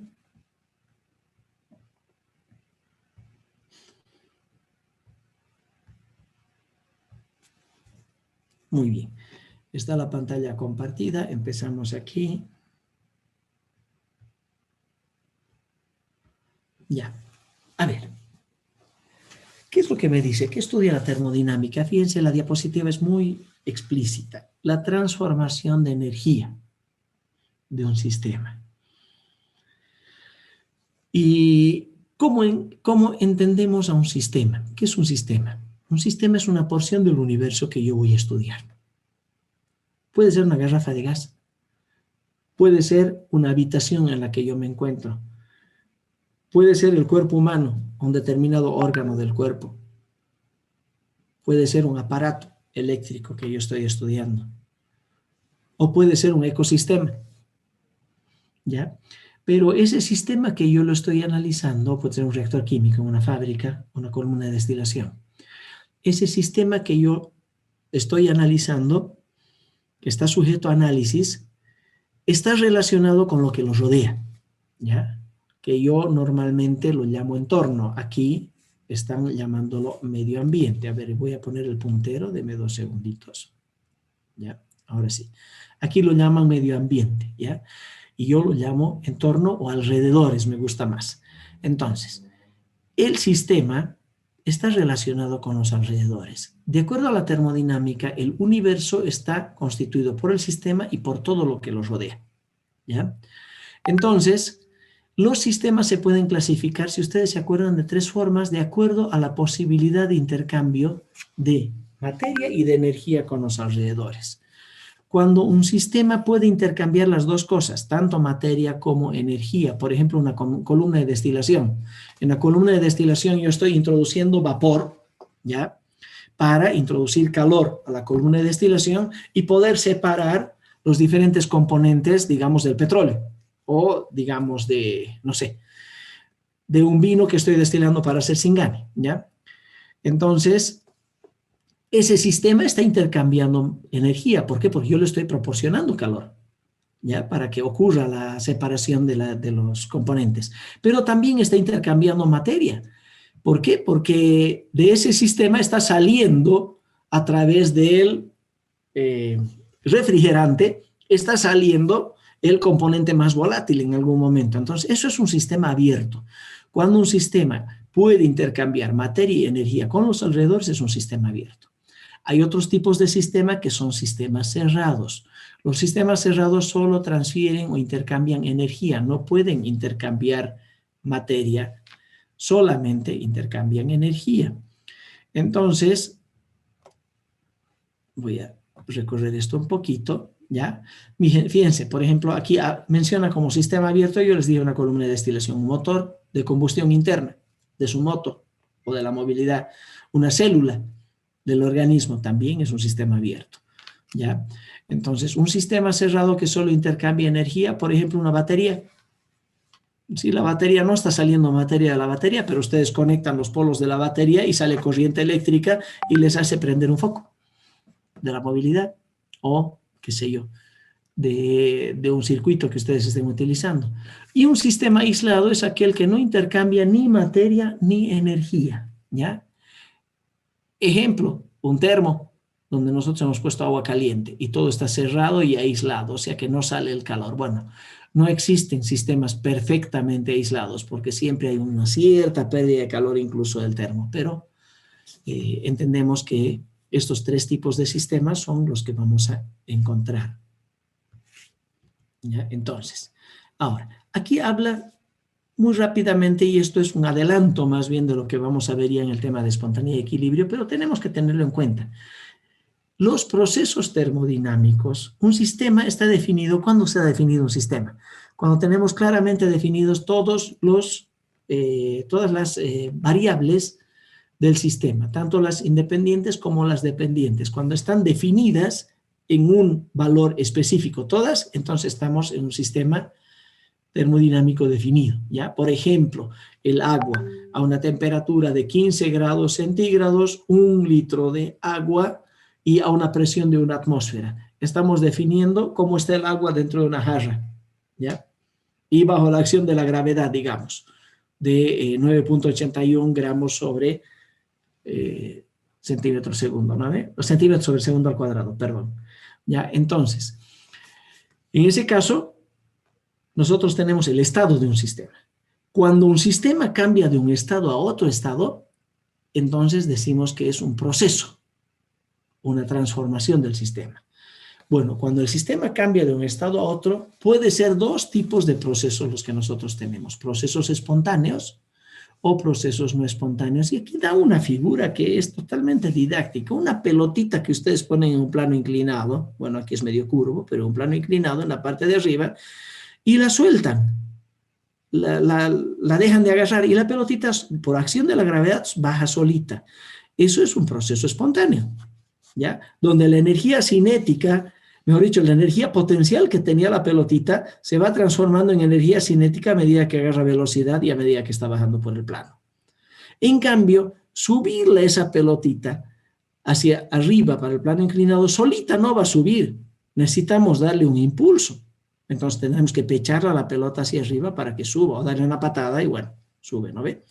Entonces, ese es un proceso no espontáneo. ¿Ya? Entonces, de esa manera hay un ejemplo muy, muy didáctico de cómo un proceso puede ser espontáneo o no espontáneo.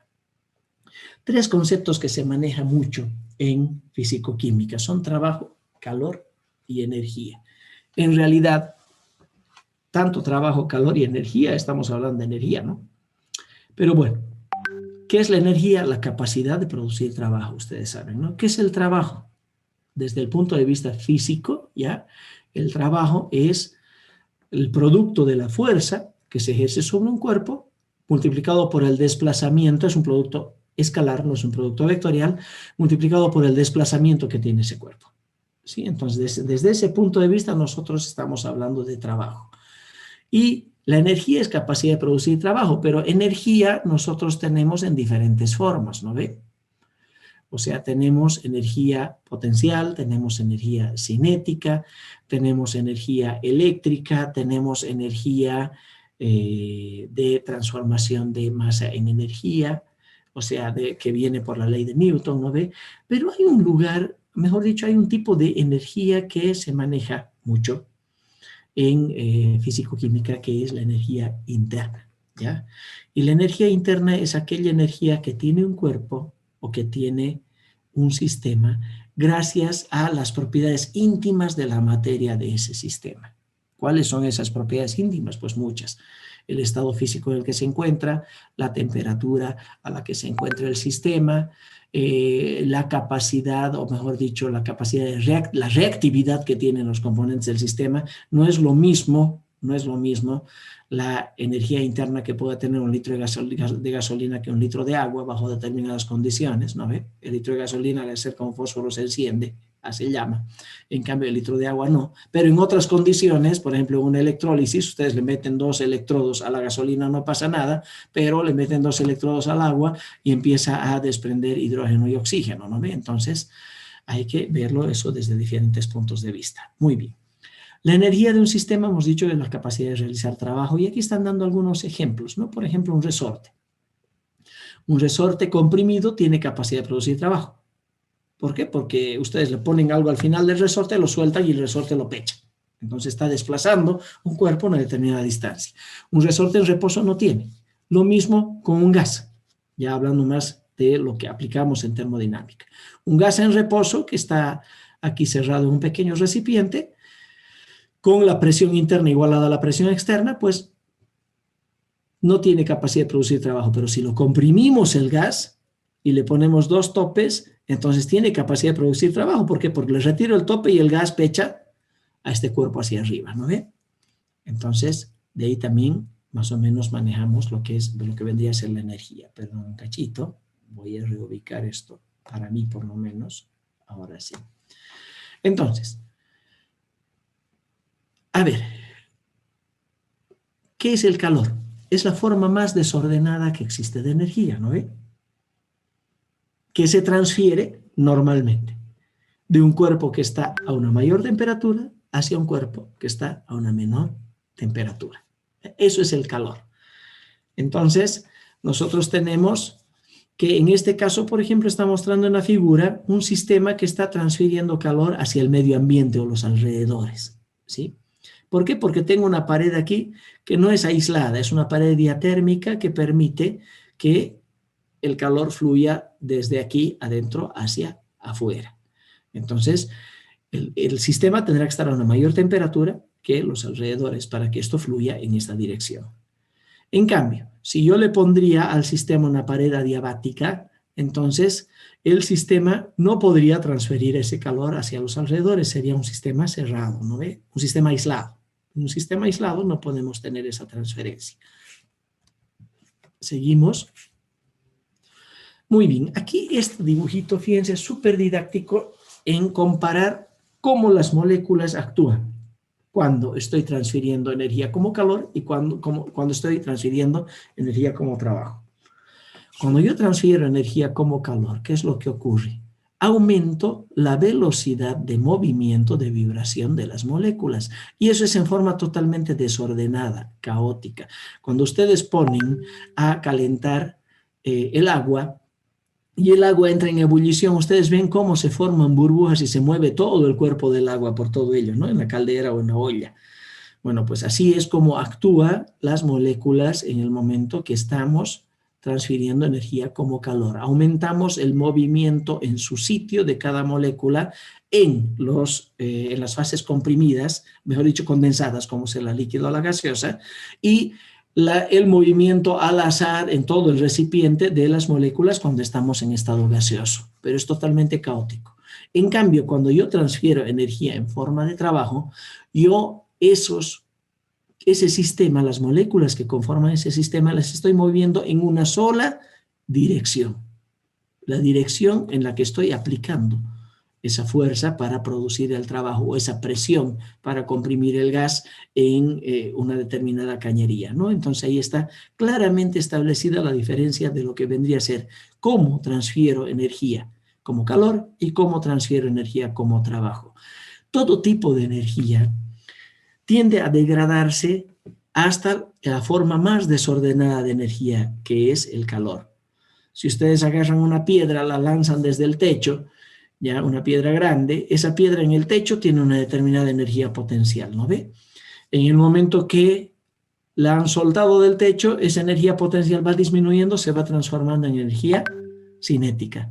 Llega al piso, antecitos de llegar al piso, cuando está en un nivel milímetros antes de llegar al piso, tiene la máxima energía cinética. Toda la energía potencial se ha transformado en energía cinética. Golpea el piso y ya no se está moviendo.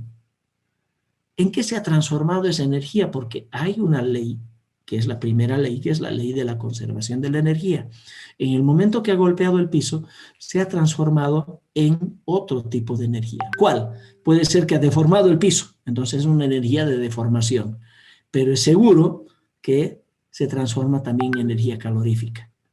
Si golpean la piedra varias veces contra el piso, o sea, si golpean una vez tal vez no lo sientan, ¿no? En la piel la diferencia de temperaturas, de fracciones de grados centígrados, pero si lo golpean varias veces van a darse cuenta de que se calienta. Entonces, la energía se transforma en energía calorífica. Muy bien. Hay dos formas, les decía, de transferir calor, ¿ya? Una forma es que el sistema pueda absorber calor del medio ambiente, ¿ya? Entonces estamos absorbiendo calor. Y otra es de que el sistema esté transfiriendo calor desde el sistema hacia el medio ambiente. Cuando el sistema absorbe calor desde el medio ambiente, es un proceso endotérmico. Cuando el sistema libera calor hacia el medio ambiente, es un proceso exotérmico, ¿sí? Eso se está representando aquí. Entonces, a partir de ahí nosotros hemos dicho de que la energía, el principio de la conservación de energía de química general, la energía no se crea ni se destruye, solo se transforma de un tipo de energía a otro tipo de energía diferente. Entonces, la primera ley de la termodinámica habla de la ley de la conservación de la energía y de ahí sale la primera ley de la termodinámica. Ahora nosotros en físico-química aplicamos esa primera ley sin incluir las energías desde el punto de vista mecánico, que son la energía cinética y la energía potencial. Entonces hablamos de una energía total que en la físico-química básica, ya no en la termodinámica, porque en la materia termodinámica en quinto semestre ustedes ya llevan sistemas en movimiento, entonces ya entra energía cinética y energía potencial, pero en la físico-química que nosotros manejamos estamos hablando de que la energía total de un sistema la medimos como la energía interna del sistema. Y la energía del sistema interna es de naturaleza microscópica y dice se debe a los movimientos de las moléculas y a la característica de esas moléculas también, ¿ya? Y al estado físico de esas moléculas. Entonces, en un sistema en reposo que cambia de un estado inicial a un estado final, entonces tiene que haber un cambio de energía, ¿ya? Entonces, ese cambio de energía va a ser al cambio de la energía interna del sistema. Muy bien, aquí habla de lo que la energía interna es una función de estado. Ya vamos a ver qué son funciones de estado en un segundo más. Pero bueno, aquí está el gráfico de lo que más o menos les decía. Esta vez no es con una piedra, es con un caballero que se subió a un techo, ¿ya? Y tenemos a este señor arreglando el techo y de repente la escalera se eleva. Y el señor que tenía energía potencial máxima ahí encima del techo empieza a caerse y adquiere energía cinética hasta que llega al piso y adquiere una rotura de unos cuantos huesos donde se ha ido toda la energía potencial que tenía al inicio. Pero toda la energía se conserva y se transforma de un tipo de energía a otro. Entonces, dice, en un sistema que esté en reposo, el cambio de energía total se manifiesta por un cambio en la energía interna. Eso es lo que les mencionaba hace un momento. Y así no tenemos el sistema en movimiento, entonces cualquier cambio de energía es un cambio del delta de U, o sea, de energía interna. Ahora, esa energía interna, el cambio de energía interna, se puede verificar de dos formas. En forma de intercambio de calor o en forma de desarrollo o absorción de trabajo, ¿ya? Entonces, el calor y el trabajo son los dos factores que para un sistema en reposo pueden hacer de que cambie su estado de energía interna. En un sistema aislado no hay energía ni materia, no hay. Entonces no hay intercambio de materia y de energía, pues el sistema aislado va a tener un cambio de energía interna igual a cero, ¿ya? En cambio, en un sistema cerrado, o sea, no es un sistema abierto, es un sistema cerrado, no aislado, nosotros vamos a tener que podemos intercambiar energía en forma de calor o en forma de trabajo. En forma de calor, si el sistema absorbe calor, hemos dicho que es un proceso endotérmico y lógicamente le damos un valor positivo al calor. En cambio, cuando el sistema libera calor hacia el medio ambiente, entonces es un proceso exotérmico y tenemos que el signo del calor va a ser negativo. Ahora, en esto yo cambio un poco la concepción. Nosotros consideramos, en base al libro que estamos tomando como base, bueno, esta diapositiva no está muy adecuada al libro, pero los dibujitos estaban más lindos, ¿ya? Hay libros que dicen de que el calor, el trabajo, mejor dicho, con el calor no hay ninguna discusión, el trabajo cuando el sistema lo efectúa hacia los alrededores es positivo. Y esa es la base que toman la mayoría de los textos de termodinámica, igual que el castellano, ¿ya?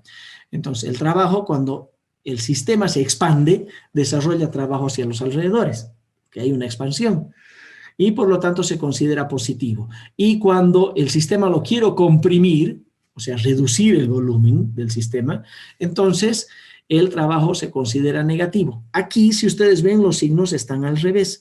¿Por qué? Porque el libro en el que se ha basado esta diapositiva que yo he tomado del internet, entonces ese libro lo considera al revés, pero no hay problema. Nosotros vamos a tomar en cuenta siempre que delta de U es igual a Q menos W, aunque aquí esté como más. Igual eso se compensa cuando ya consideramos el trabajo desde el punto de vista presión-volumen, que lo vamos a ver en un momento. Entonces, en forma infinitesimal, la diferencial de la energía interna va a ser igual a la diferencia de calor menos, para nosotros menos, la diferencia del trabajo. Así van a estar los textos que yo les voy a dar. Y lo que vamos a hacer también en desarrollo de clases cuando toquemos ya los temas de Físico-Química 2. Aquí para nosotros es menos. Entonces fíjense que hay diferentes tipos de trabajo, ¿no? El trabajo mecánico normalmente es fuerza por desplazamiento, ¿no ve? Diferencial de trabajo, fuerza por la diferencial de desplazamiento, ¿ven? Aquí lo está considerando en forma positiva, ¿se dan cuenta? Pero aquí en el texto lo consideran en forma negativa y a mí no me gusta considerarlo así. Yo prefiero tenerlo en forma positiva como en el castellano. Entonces, en la expansión de un gas es un trabajo presión-volumen. En la expansión superficial es un trabajo donde nosotros tenemos el aumento de lo que vendría a ser el área por la tensión, o sea, la resistencia a que esa área sea incrementada, ¿no? En una elongación, ¿qué es lo que tenemos? El aumento de una longitud frente a la tensión que tiene el resorte correspondiente.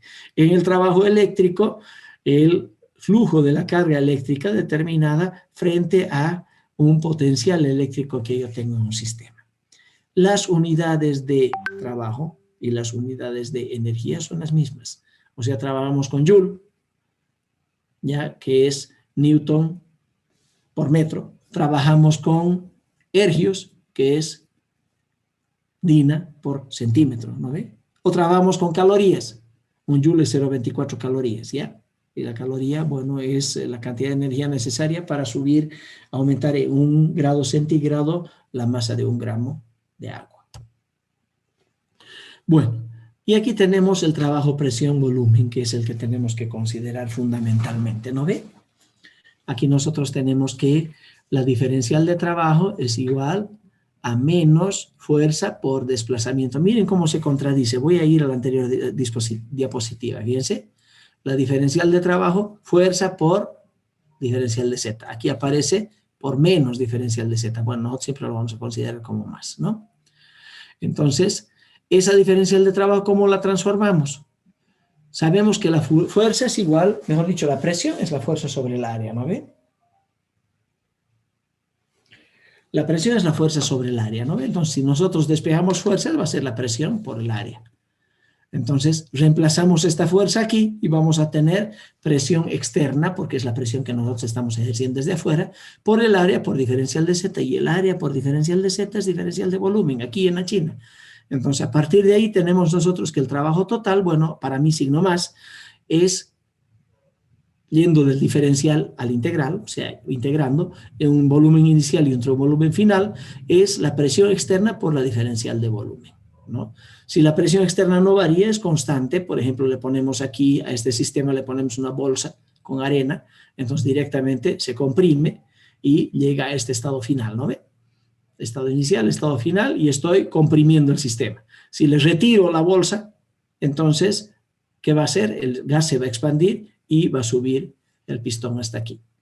Entonces, de alguna manera, el trabajo va a ser, si la presión es una sola, O sea, entonces va a ser la presión externa por el volumen final menos el volumen inicial. Para mí, con signo más. Muy bien. Expansión, compresión irreversible, dice aquí. Entonces, aplicamos esto para el trabajo. Si la expansión es libre, o sea, si no hubiera ninguna presión aquí, la expansión es libre, por ejemplo, cuando se pincha una llanta. Ustedes saben que una llanta de una movilidad, de una bicicleta, qué sé yo, está a presión, ¿ya? Si se pincha la llanta, ¿qué pasa? Bueno, a veces, si el pinchazo es muy chiquitito, va bajando despacito, entonces no es expansión libre, ¿sí? Pero si de repente se nos ha reventado la llanta, ¿qué ha ocurrido? Se forma un agujero grande y todo ese aire que estaba contenido dentro de la llanta sale hacia afuera. ¿Y qué es lo que ocurre? Pues la expansión es libre. Al ocurrir expansión libre, ¿qué es lo que nosotros tenemos? Tenemos que el trabajo es cero, ¿ya? ¿Por qué? Porque estamos yendo contra una presión externa de cero. Bueno, normalmente no es tan así en las condiciones de que yo afuera tengo una presión atmosférica, ¿no ve? Entonces, dentro de la llanta tengo una presión y afuera tengo una presión atmosférica, pero como todo lo que nos rodea en el cotidiano vivir está a la presión atmosférica externa, entonces, bueno, puede considerarse este caso como una expansión libre. ¿Ya? ¿Por qué? Porque todo lo que nos rodea está bajo la presión atmosférica que nos está rodeando. Ya, ahora, cambios reversibles y cambios irreversibles. Por favor, en esto tenemos que tener mucho cuidado y un manejo muy cuidadoso. Cuando un cambio es irreversible, cuando se produce por etapas o en forma global de golpe, pero esas etapas son macroscópicamente medibles. Entonces, un cambio es reversible. Vuelvo a esto. Si yo agarro y le pongo una piedra aquí, de golpe, de 1 kilo, entonces esto se comprime, es un cambio reversible. ¿Ya? Le retiro la piedra, la expansión también va a ser, mejor dicho, irreversible.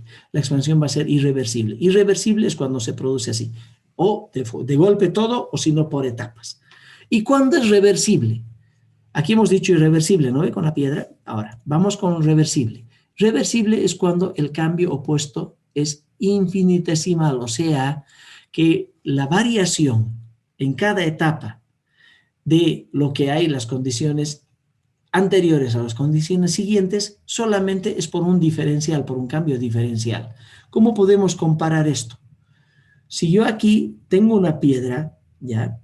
Una piedra grande, y la retiro de golpe, entonces el cambio es irreversible, se expande de golpe, ¿no ve? Una piedra de 1 kilo. Si yo tengo 2 piedras de medio kilo, retiro primero una piedra, sube la mitad, retiro la otra piedra, sube la otra mitad. Son 2 etapas, pero el cambio también es irreversible. Pero si yo tengo aquí una bolsita de arena, ¿ya? De 1 kilo, y voy retirando unito por uno los granos de arena hacia afuera. Entonces, esto va a ir subiendo de una forma prácticamente imperceptible, infinitesimal, y podemos aproximarnos a lo que vendría a ser un cambio reversible, ¿sí? Entonces, esa es la diferencia entre un cambio irreversible y un cambio reversible. En un cambio reversible, siempre la presión externa se iguala con la presión interna del gas. Yo le saco un granito de arena, le saco otro, le saco otro. En cada una de esas microetapas se iguala la presión externa con la presión del gas interna. Por lo tanto, nosotros tenemos que, en vez de poner la presión externa, pongo la presión interna del gas en la ecuación, y al poner la presión interna del gas, si hablo de un gas ideal, pues presión por volumen es igual a N por R por T, ¿no ve?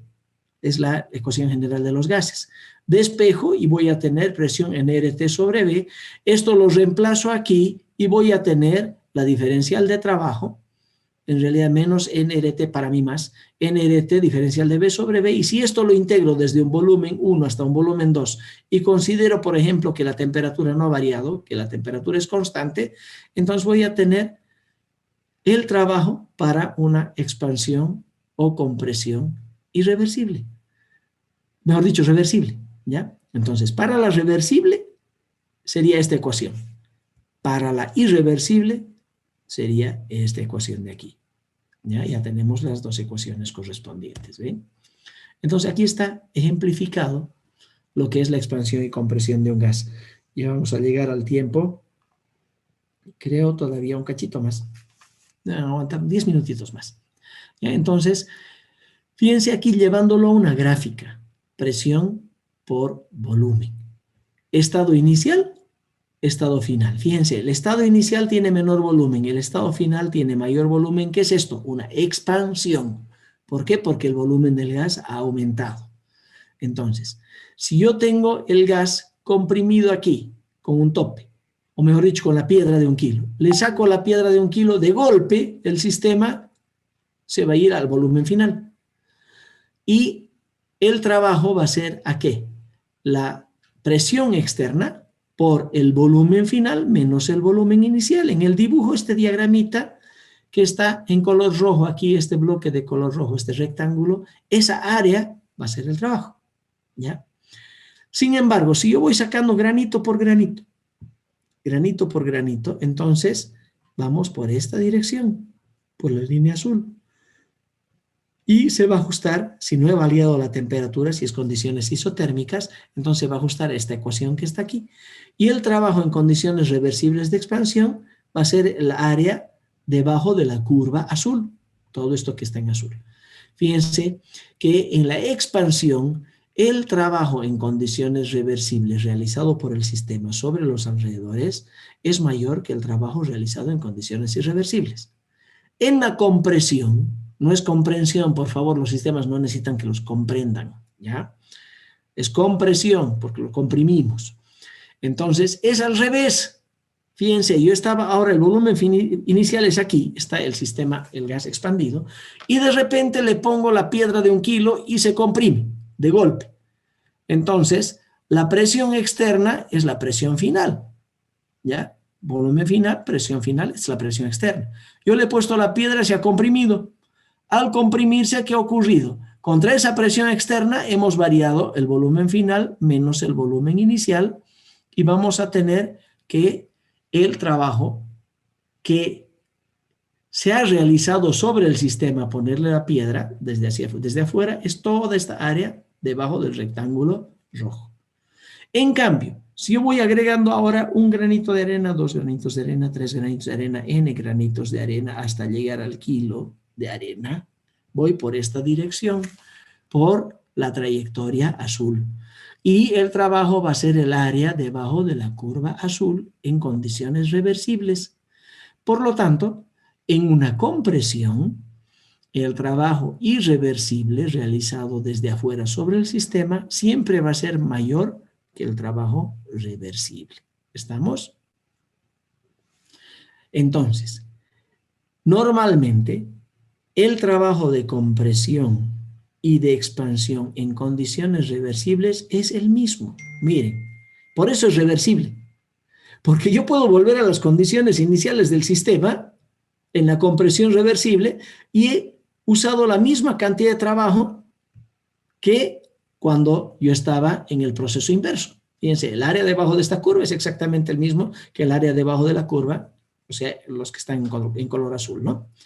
Pero ¿por qué el proceso es irreversible en las otras condiciones? Porque si yo quiero volver a la condición inicial del sistema, ya le tengo que aplicar un trabajo mucho más grande que el sistema ha desarrollado cuando ha ido del volumen 1 al volumen final en la expansión. Entonces, por eso se llama irreversible el proceso, porque no volvemos a las condiciones iniciales bajo las mismas reglas. Y bueno, aquí nosotros hablamos un poquito de lo que es la transferencia de calor, ¿ya? En un sistema cerrado, el trabajo de expansión, un sistema cerrado a volumen constante, cuando nosotros tenemos condiciones de volumen constante, no hay cambio de volumen. ¿Qué significa eso? Que B final menos B inicial es igual a 0, o sea, la diferencial de volumen es igual a 0. Por lo tanto, el trabajo de presión-volumen es 0. Ahora ya vamos a ver más adelante que existe un componente de trabajo que puede no ser de presión-volumen, por ejemplo, el trabajo eléctrico. Entonces, tendríamos que considerar ese trabajo eléctrico, pero el trabajo de presión-volumen es 0 cuando el volumen es constante. ¿Esas condiciones cuáles son? Las condiciones isocóricas, ¿sí? Entonces, en condiciones de volumen constante, ¿ya? nosotros tenemos que, como el trabajo es cero, la diferencial de energía interna va a ser la diferencial del calor, nada más, no hay trabajo. Aquí menos diferencial de W no hay, porque W no varía. Entonces, ¿qué es? O mejor dicho, ¿cómo podemos nosotros interpretar la energía interna en relación con el calor en volumen constante? Que la energía interna es el calor intercambiado a volumen constante. ¿Sí? ¿Dónde podemos ensayar nosotros con eso? En una bomba calorimétrica. Este tipo de equipo se ha pedido para el laboratorio de química, pero bueno, no nos ha llegado, cuesta más de $40.000, creo. No nos ha llegado todavía, pero es para medir con bastante precisión calores de reacción, calores de combustión de diferentes compuestos en un sistema totalmente cerrado donde adentro tenemos una muestra en un pequeño recipiente y ese recipiente está en un medio donde se puede medir muy bien la transferencia de calor, que es el agua, agitado, y también con un termómetro determina la variación de temperatura. Entonces ahí podemos medir cuánto calor ha salido, por ejemplo, al combustionar 1 gramo de azúcar.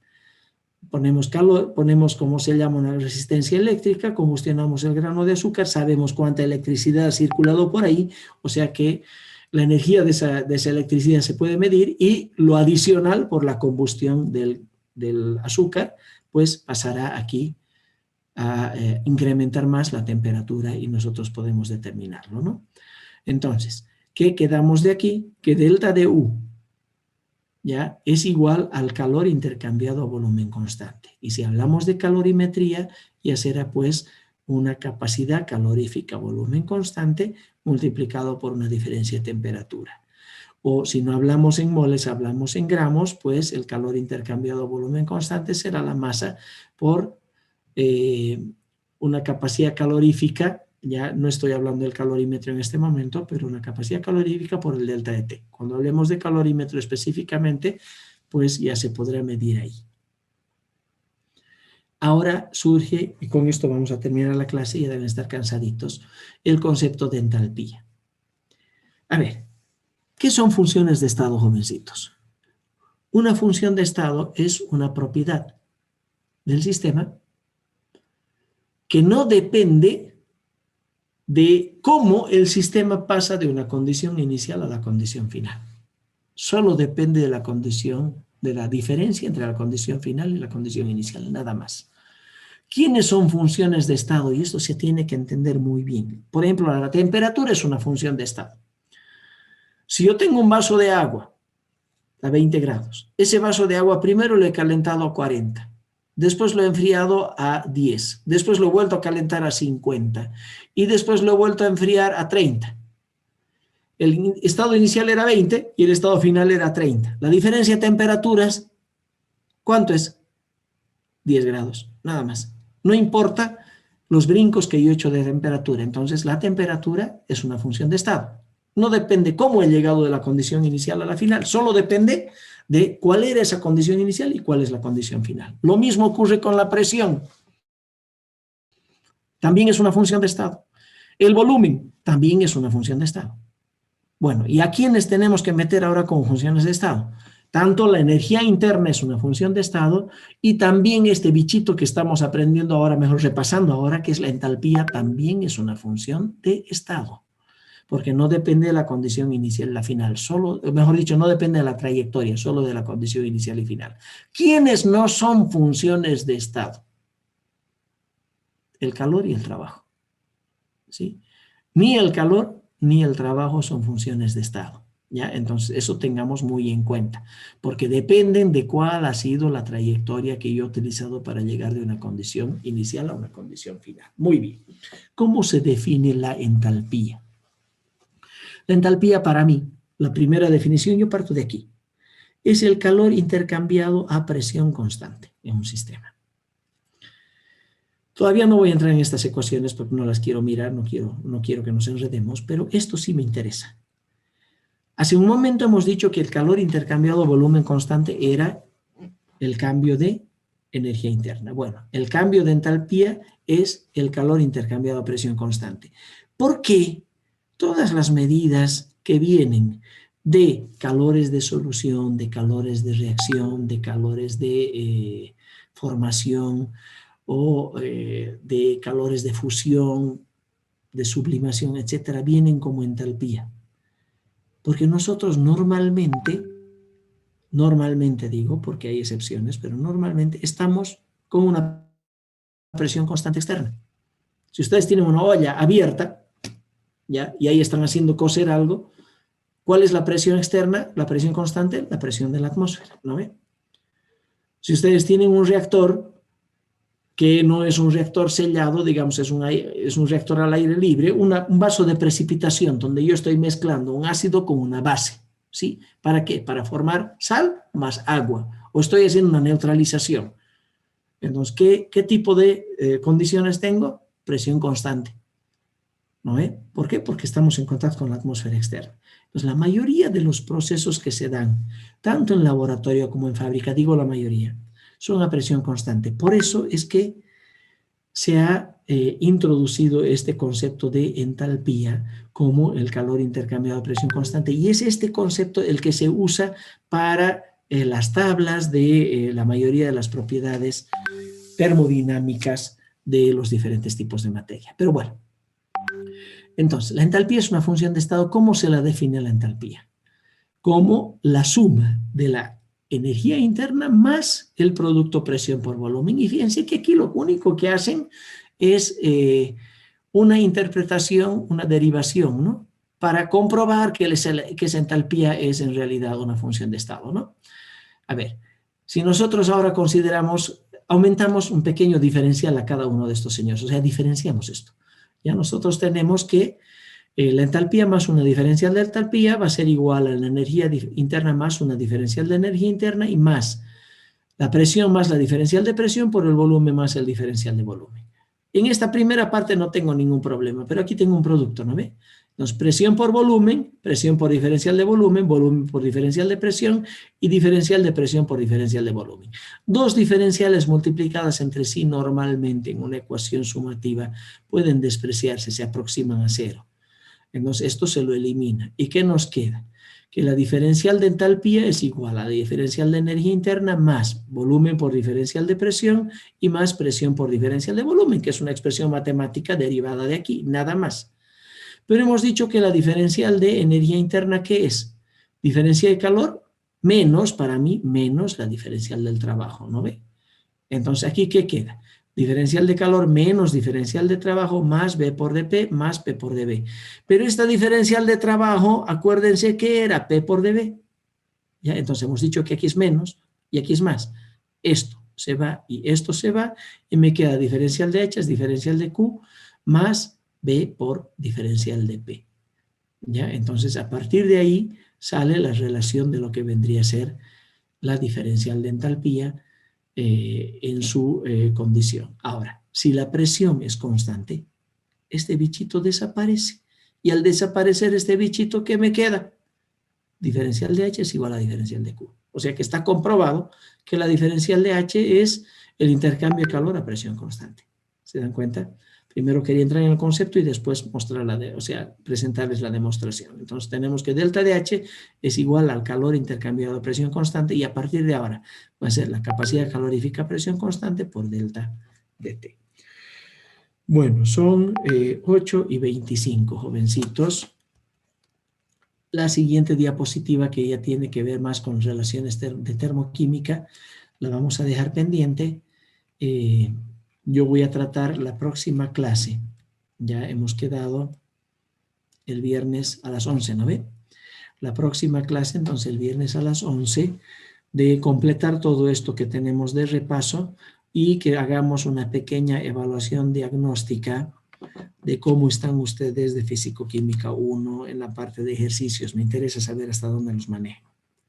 Para ver también desde dónde yo los puedo retomar, dándoles clases de apoyo extras o bien consultas a través de WhatsApp de lo que ustedes consideren pertinente, ¿no? Voy a dejar de compartir, me apena que varios ya se salieron. Bueno, su motivo tendrán, no hay problema. Pero espero que hayan aprovechado esta clase. Era una clase introductoria, lógicamente. No es gran cosa la que hemos podido avanzar, repasar en realidad, porque no hemos avanzado. Pero cualquier cosa, cualquier apoyo, cualquier ayuda que necesiten para nivelarse en lo que les falte de físico-química, uno me avisan. No tengan pena, o sea, pueden preguntar aquí en plena clase si tienen alguna duda.